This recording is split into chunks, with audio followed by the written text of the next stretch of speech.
Craig has a question. Companies often ask if you're providing accurate information when you are giving your background, and you can be disqualified if you're not. What are your thoughts about it? Well, my thoughts are that it tell the truth. And I'm not someone who advocates bending the truth or twisting facts or operating delicately in the gray area. So to me, if I was asked that question, it would be an easy answer to say, absolutely, I'm providing accurate information. So Al, if I can just follow up, and I thank you because I really wasn't completely clear. That was actually, you had mentioned you should abridge your background a little bit. Oh. And, and I just find, like, to me, and again, I'm a communications professional, and information is, you want to be truthful. And Yeah. to me, by not disclosing all of your history, you are, in my mind, being not truthful. Okay, fair enough. And so I'm trying to, I want to understand how you balance that, because on my resume, I have everything. And I did work, kind of to Jennifer's previous point, I worked somewhere for 18 years also, recently. Yeah. I had, before I was unemployed, I worked for almost 3 years at one place. Then that job before that was 18. So that's 20 years right there. Yeah. And I have another, 15 or so years of experience at other places that to me is important. And I don't want to leave it out, but I don't want to be accused of being misrepresenting my background either. Fair enough. Good question. All right, here's what I do recommend. And I do this from time to time with people I coach who have a lot of experience. Let's say in your case, Greg, you go back the 18 years of your last job. And then after the professional experience section, we list additional professional experience, and we only list the name of the company and your title there, but we don't list the dates of employment. And Jennifer, feel free to jump in on that. But because in a number of cases, as I had, there were some big name companies I was part of, but it goes back further than I care to share. But I thought it was worth mentioning that I had been part of PricewaterhouseCoopers back when.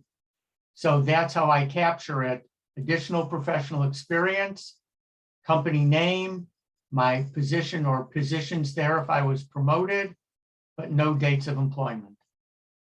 Yeah, I agree, Al. You could have a section after your, professional experience, just have a little heading that says additional, oh gosh, what was it? Additional career history or additional jobs, whatever. Oh, previous positions, something like that, and put that in. The other thing, 20 years, that's not really too bad, but once you go over 20 years and they're getting that age thing in there, but if 20 or under is okay. But the other thing you can do, if you say you're in a place that your last job, you were there 25 years, you were in that company so long. The other thing you could do is get your supervisor, and people should be doing this anyways, whether they have years that go back that far, but get your supervisor to write a letter of recommendation for you, and then put it on your flash drive and attach it with your resume and cover letter. Definitely do a cover letter. And then that like makes you less of a unknown, in a sense, a stranger, because you got someone recommending you. And some people say, oh, they can't use the company letterhead, they're retired, whatever, unless they're dead, get in touch with them, and they can just write on a piece of paper that, hey, Jennifer Eberhardt worked under me for, 22 years, and she was an excellent employee. She went out of her way to do this, this, and this. She took on added responsibilities, including training people that came on that were new. And then signed John Smith, former supervisor of BP Solar.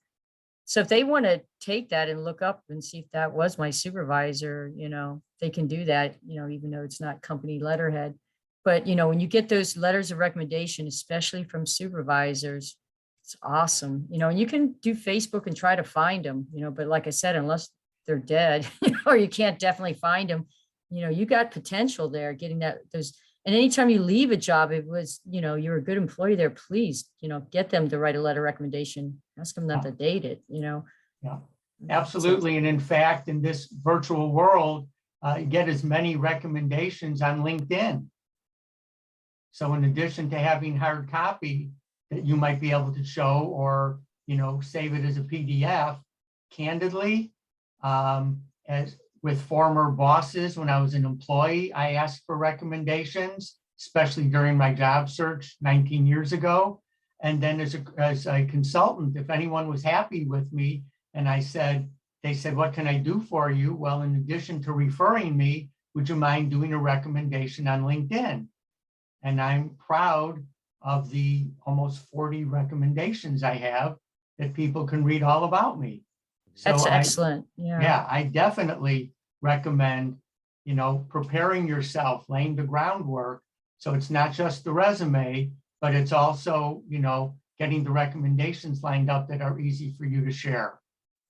Yeah, putting your LinkedIn address on your under your contact information is important. And also, say you're applying for a company, we'll put it in the search engine of LinkedIn and see who comes up. That's your connections that you can reach out, ask to do a Zoom meeting with, and develop an internal champion that would take your resume to the hiring manager. So your application just doesn't go to HR and possibly screened out, but then the resume will be given to the hiring manager if you can ask them, they feel comfortable with that. But LinkedIn is vital because networking is what it's all about, like Al said.